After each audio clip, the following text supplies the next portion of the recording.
We're back with another episode of Nebraska Shoot Around. Mike Sautter, Jacob Padilla, here to break down men's basketball, or Nebraska men's basketball. And, well, since we last talked, they played one game, and they played pretty well in that one game against Minnesota. Yeah. They played pretty well for about 28 minutes offensively. Played pretty well defensively for 40 or so. They played pretty well defensively for about 36 of the 40. They still was more than enough to get a 73-55 win over Minnesota, avenging that loss earlier in the season. No second half collapse this time. So I think it was kind of we were talking about, it was kind of a rough one offensively to start. Through the first 12 minutes, it was 12-12. It was an offensive struggle. Yes. And then Nebraska went on a 14-2 run over the next 9.5 minutes. They gave up 2 points in 9.5 minutes. Yeah, the thing is, they were getting a ton of shots. Like, they were getting good looks, good shots. They just Getting weren't guys going open in. and throwing the ball out of bounds. They just weren't. It just wasn't going in. The ball wasn't going in the basket, or just little things. Even in that time, I said something to people that were sitting next to me. I said, hey, this is going to pop open eventually because they're getting too many good looks for it to not happen.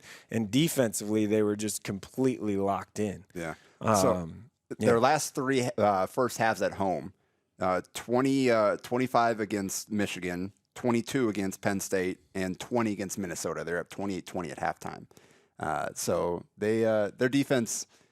Actually, it's kind of impressive how much their defense has improved statistically. I mean, they were an offensive team most of the season, but you look at the latest KenPom, their defense has passed their offense. Yeah.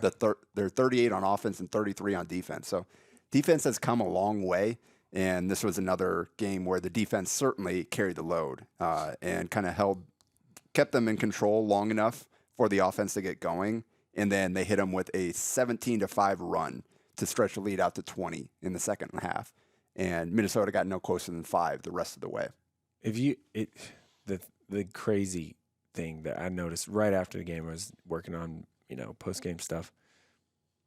If you look at the actual the box score, like the sheet or the box score, Minnesota won 2 and I guess 3 categories, and that was it. Dead ball rebounds was 3-1,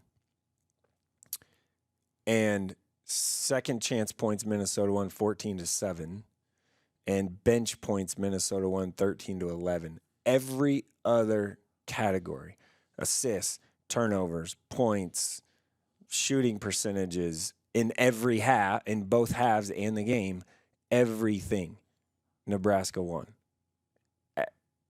They just dominated them. Okay, yeah. Block shots 3-2 was Minnesota, but other than that, it was a complete domination of the game. I mean, they hit 7 threes, scored 45 points in the second half.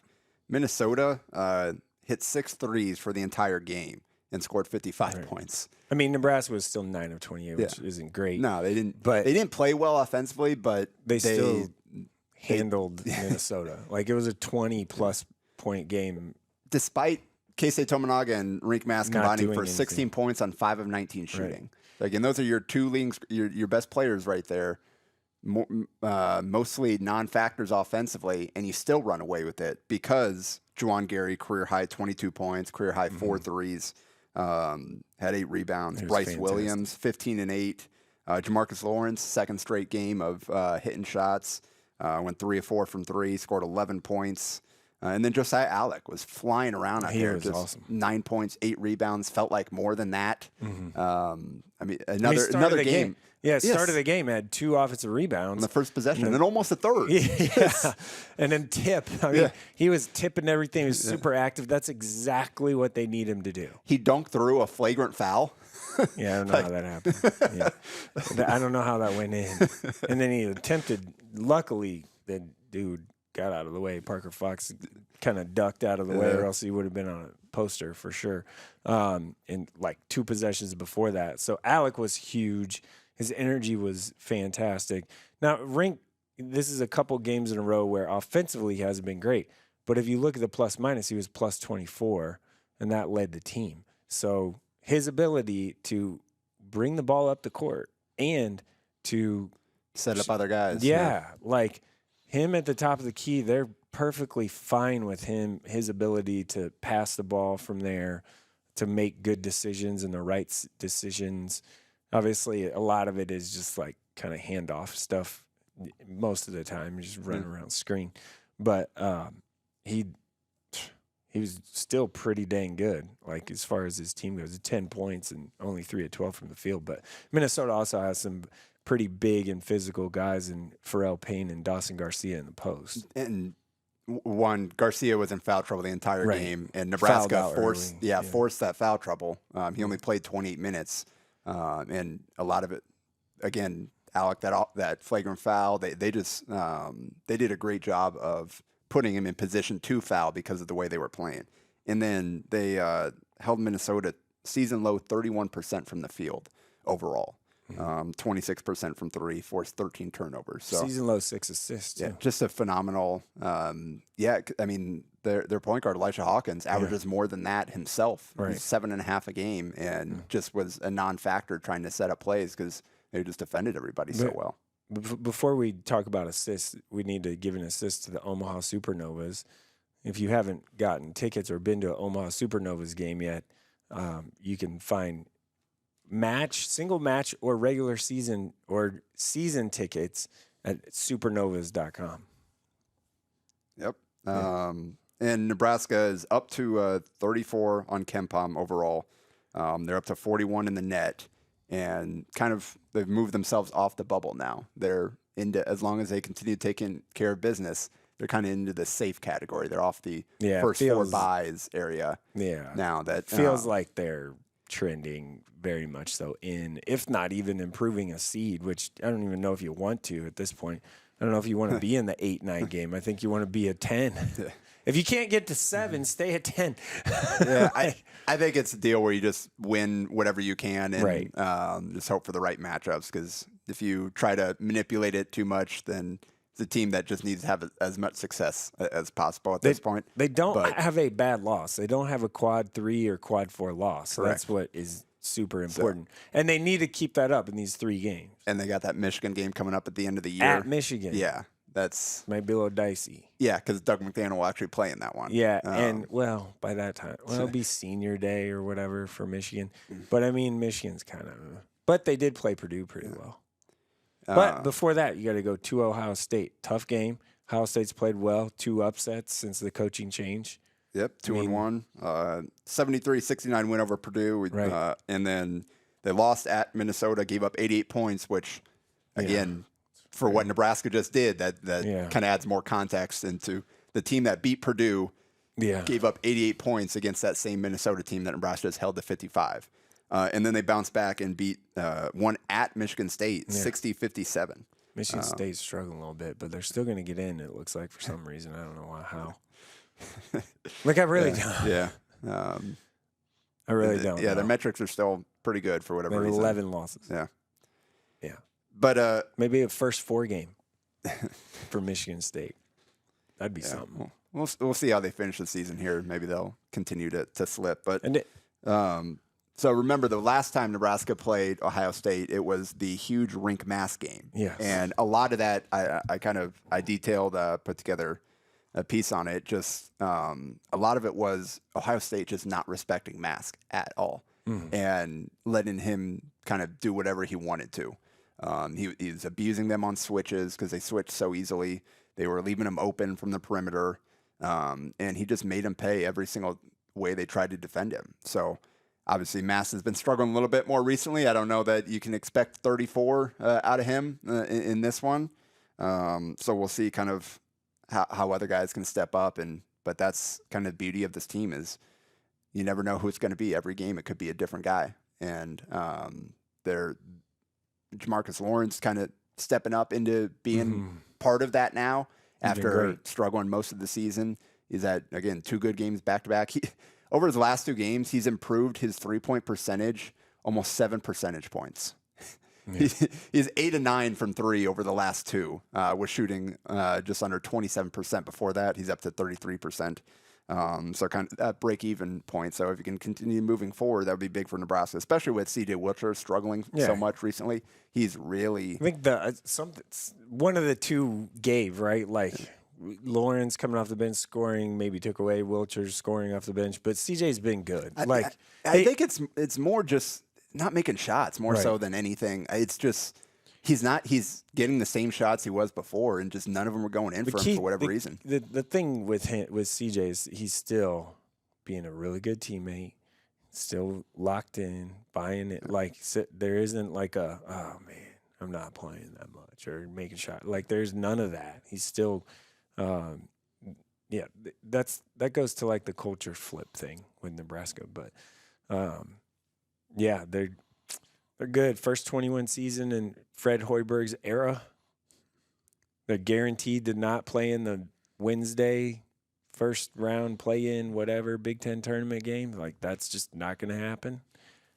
Could get a double bye even. I mean, it's been a long time. I mean, never. So. Getting to the point where they might finish so well that they're going to have a tough matchup in their first Big Ten game if they get that double bye and won't have that easy chance to kind of get that off the kind of do away with the Fred Hoiberg Big Ten tournament losing streak. Yeah. It's going to be tough to get that first one because they're going to be playing a tough first game because if they earn that bye. But right now, if the Big Ten tournament started right now, they would have that singular bye, and then they would play either Indiana or Ohio State.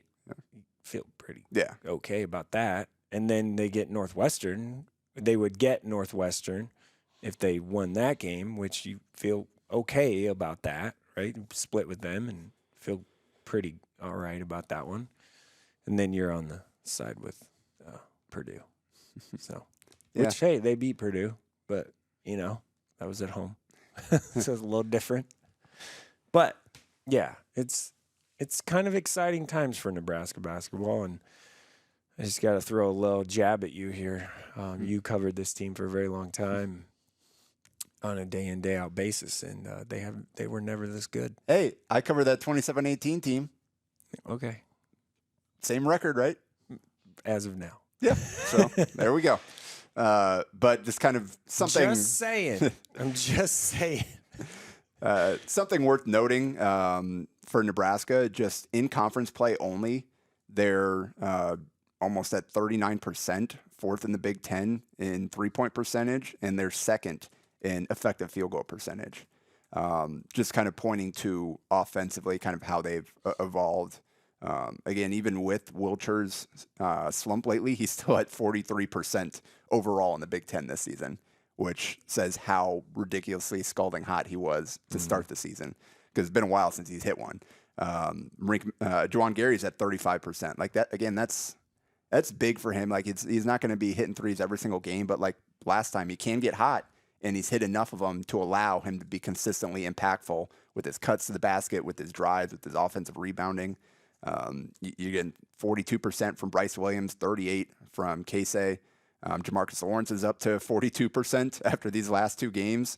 Heck, Josiah Alec, small sample size, but he's at 46%.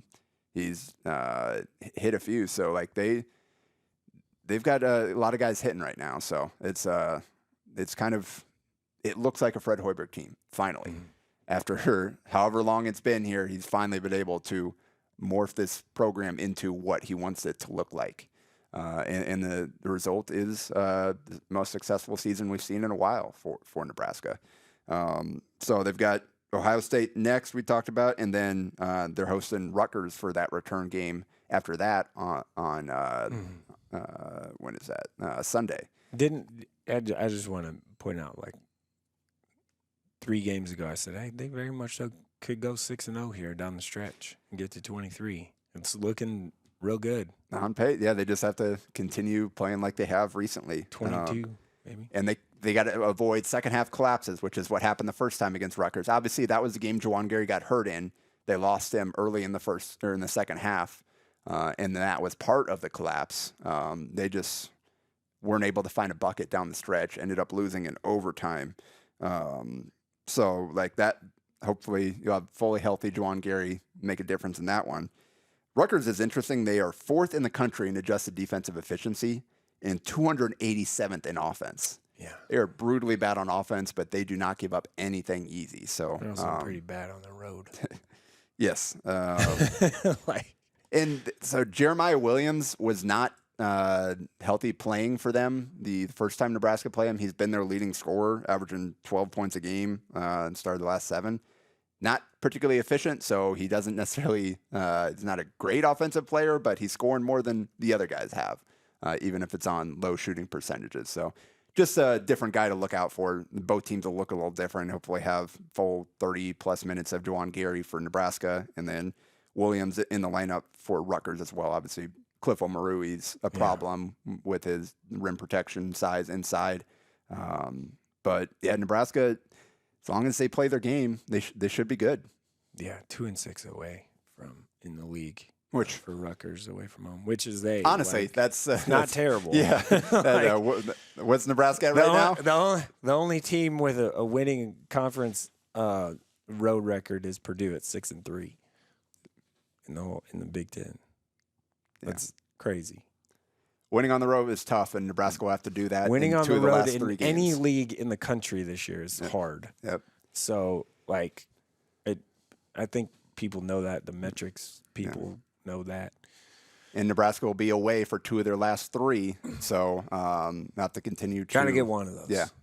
Yeah. Just need one of them. Yep. And we'll be back to, hopefully they'll get that one here at Ohio State, and then we'll be back to talk about it early next week. This has been Nebraska Shoot Around.